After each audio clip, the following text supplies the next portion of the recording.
Pemirsa, produksi cengkeh di Kabupaten Buleleng pada musim panen tahun ini turun signifikan. Hal tersebut salah satunya sebagai dampak musim hujan yang berkepanjangan yang mengakibatkan petani cengkeh gigit jari. Kepala Dinas Pertanian Buleleng Nyoman Suatantra mengakui produksi komoditi unggulan Buleleng turun drastis. Meski belum melakukan pendataan sesuai laporan beberapa PPL, jumlahnya kisaran 70%. Selain itu, kualitas cengkeh musim ini juga kurang bagus. Perbandingan dari mentah dan kering tidak lagi bisa seperti musim lalu. Hal tersebut disebabkan kadar air yang berlebihan.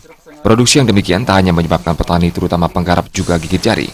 Namun warga yang berprofesi sebagai tengkulak maupun pemetik juga tak bisa bekerja. Menurut data Dinas Pertanian dan Peternakan, produksi cengkeh Kabupaten Buleleng pada tahun 2015 produksinya mencapai 4.907 ton. Tahun 2016 mencapai 8.510 ton dan pada tahun 2017 ini diperkirakan turun sangat drastis. Pada tahun 2017 ini produktivitasnya itu mengalami penurunan kurang lebih sekitar 60-70%. Nah, hal ini disebabkan seperti tadi kami sampaikan karena curah hujan sangat tinggi.